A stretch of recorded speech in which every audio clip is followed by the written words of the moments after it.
쌤의 거꾸로 한국사 시즌 3 그 10번째 시간입니다. 지난 시간에는 유학이 고대 사회에서 어떤 역할을 하였는지 살펴봤다면 이번 시간에는 불교, 도교, 풍수지리설과 같은 사상과 종교가 고대인의 삶에 어떤 영향을 주었는지 살펴보도록 하겠습니다. 고대 사회에서는 하늘신을 숭배하는 천신신앙, 조상숭배, 산천숭배와 같은 다양한 신앙이 존재했습니다. 그 중에서도 천신신앙은 국가적인 종교로서 신앙으로서의 역할을 하게 되는데요.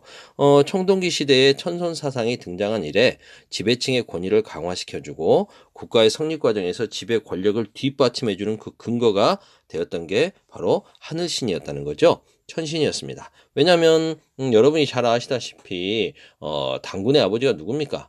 환웅이죠. 환웅 어디서 왔습니까? 하늘에서 내려왔죠. 환웅의 아버지는 누굽니까? 상제죠. 옥황상제처럼 상제, 하느님입니다. 이렇게 하늘 자손이라고 하는 사상이 등장한 이래 이러한 것을 가지고 자신들의 권위를 높이고 그 지배 권력을 뒷받침하는 사상으로서의 역할을 해왔던 거죠. 그렇다 보면 하느님을 열심히 숭배해야겠네요. 하늘신을 숭배해야 되겠습니다. 그래서 연맹왕국 단계였던 나라들은 하늘의 제사를 지내죠. 뭐 그 뒤에도 하늘의 제사 지내는 건 마찬가지입니다만 이때는 특히 이 제천 행사가 중요했을 겁니다. 하늘의 제사 지내는 제천 행사가 굉장히 중요했다. 여러 부족들, 부족 연맹체가 모였는데 그 제사를 주관하는 사람은 바로 하늘신의 후손, 그 지배자 왕이 그 역할을 대신 수행함으로써 자신의 권위를 높였던 거죠. 또한 이렇게 삼국 고구려 백제 신라 같은 경우도 자신의 시조를 하늘 자손으로 여겨서 제사를 지내죠. 그래서 천신신앙이 계속해서 기능해 왔다라고 할 수 있겠습니다. 그러다가 삼국이 이제 고대 국가로 발전하는 과정에서 왕권을 중심으로 국가적 통합을 이루기 위해서는 조상을 부족마다 다른 조상을 숭배하는 이런 거 말고 이제 좀 고등 종교로서 국가적 통합을 이루기 위한 종교가 필요했던 겁니다. 그 역할을 하기 위해서 수용된 게 바로 불교죠. 고구려와 백제는 4세기 후반, 고구려는 소수리방 때 북중국의 전진으로부터, 백제는 침류왕 원년에 남중국의 동진으로부터 불교가 들어옵니다. 뭐 지도에서 잠깐 설명을 해본다면 고구려는 북조와 교류하고 있었는데 전진이라고 하는 나라에서 들어왔고, 백제 같은 경우에는 남중국의 진나라 동진에서 불교가 수용됐습니다.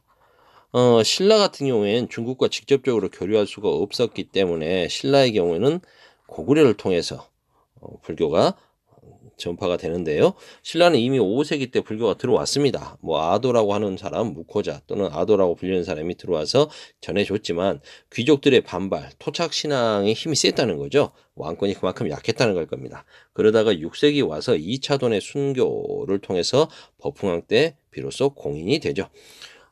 삼국의 불교는 왕실과 귀족 중심으로 전파됩니다. 왕즉불 사상과 업설을 대표적으로 내세우죠. 왕즉불이라는 건 왕이 곧 부처다. 왕권을 강화시키기 위해서 새로운 종교를 갖고 들어왔는데 이 종교가 바로 불교고 이 불교의 부처님을 믿어라. 근데 이 부처가 곧 누구다? 나다. 그러니까 나를 믿어라. 나를 받들어라. 왕권 강화에 활용되는 거죠. 자신이 불법을 수호하는 수호자 전륜성왕이라고 자처를 하면서 전륜성왕 같은 경우에는 세상을 통치하는 바퀴륜자거든요. 바퀴를 돌리면서 세상을 지배하고 통일하는 왕입니다. 불교의 수호자죠. 이런 걸 내세우는 대표적인 사람이 예전에 인도의 마우리아 왕조 아소카 왕, 이 사람이 자신을 전륜성왕이라고 해가지고 뭐 곳곳에다가 이렇게 뭐 이 사리탑을 세우고 난리를 치는 사람 아닙니까? 그런데 신라도 이걸 딱 가져와서 불교식 왕명을 씁니다. 그래서 내가 전륜성왕이라는 거죠. 그 대표적인 분이 진흥왕입니다. 진흥왕, 그 다음에 왕이 진지왕, 그 다음에 왕이 진평왕, 진종설화. 우리는 전륜성왕이다. 부처님이라는 거죠. 자기가 사실상. 이런 불교식 왕명을 사용해서 신라는 왕권 강화에도 활용했다. 왕즉불 사상의 대표적인 나라가 신라였습니다. 그 다음 여러분들 뭐 선업, 악업, 불교에서는 업을 쌓아서 자신이 생전에 했던, 생에 살면서 이렇게 했던 행동들이 좋은 쪽이냐 나쁜 쪽이냐 이게 다 기록이 된다는 거죠. 그래서 자신이 나쁜 짓을 많이 한 사람은 사람으로 환생하지 못하고 동물로 태어난다거나, 아니면 착한 일, 전생에 착한 일을 많이 한 사람들은 후생에 인간으로 태어났을 때 귀족으로 태어난다거나 뭐 이런 거 아니겠습니까? 그래서 귀족들은 내가 이렇게 사는 이유가 전생에 착한 좋은 짓을 많이 해서 그래. 여러분들 그런 이야기 많이 하지 않습니까? 전생에 나라를 몇 번 구해서 이렇게 이쁘게 태어났니? 전생에 나라를 몇 번 구해서 너는 이렇게 부잣집 금수저를 물고 태어났니? 이런 게 따지고 보면 다 뭡니까? 업설이죠. 이런 말하는 사람들 자신도 알게 모르게 불교 전통의 영향을 받고 있는 거죠. 그래서 삼국사 시대의 귀족들은 자신들이 전생에 이런 좋은 짓을 많이 했기 때문에 귀족으로 태어났다. 너희들도 내 말 잘 듣고 나라를 위해서 충성하고 좋은 일 많이 하면 다음 생에 나처럼 태어날 수 있을걸? 이라는 이런 희망 고문을 하는 거죠.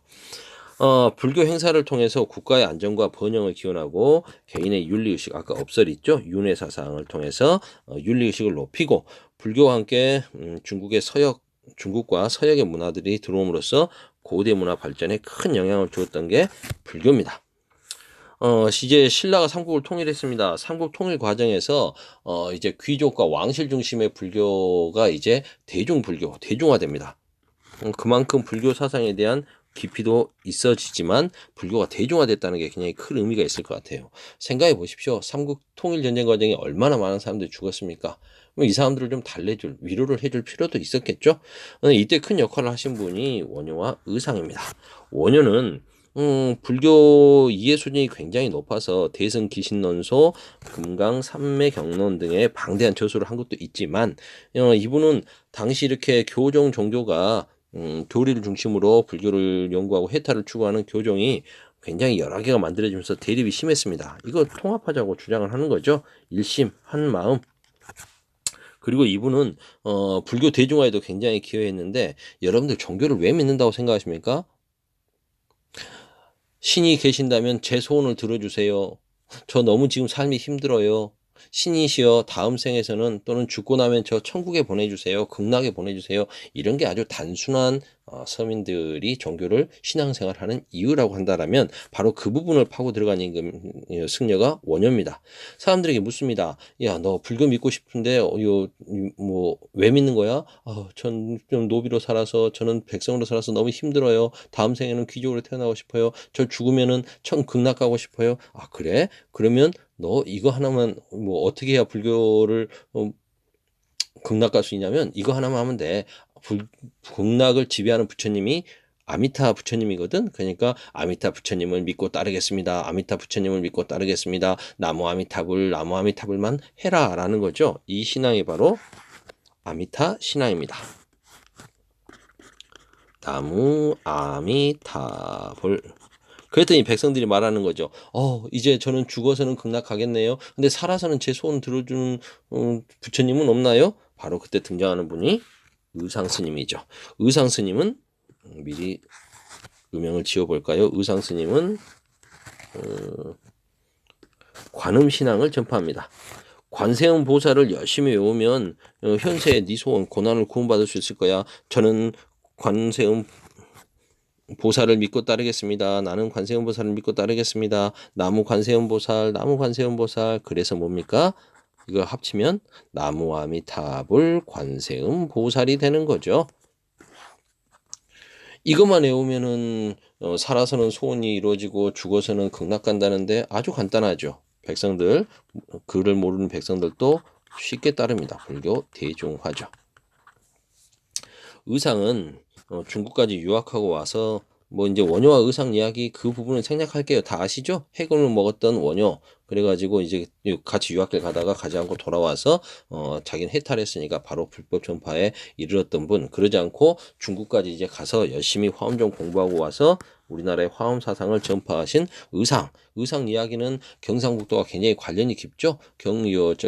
영주에 있는 부석사라고 하는 절이 의상이 창건했다는 설화도 있고, 또 의상을 사모했던 중국 여인 선묘라고 하는 여인이 용이 돼가지고 지켜준 이야기도 있고요. 다양한 설화들이 있습니다.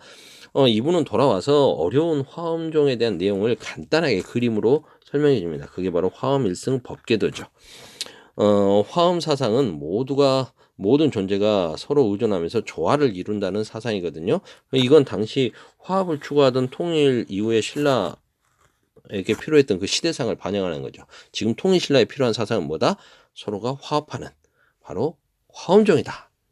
의상이 진골 귀족 출신이라는 것도 하나의 영향이 있었겠죠.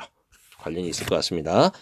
백성을 위로하고 사회 통합을 촉진하는데 불교는 기여를 했고 통일신라의 불교는 그리고 신라가 불국토다라는 생각으로 다양한 절들이 만들어지고 경주에 있는 남산은 완전히 불국토처럼 별의별 그 불상과 탑이 많이 만들어지죠. 불국사, 석굴암 등이 건립됩니다.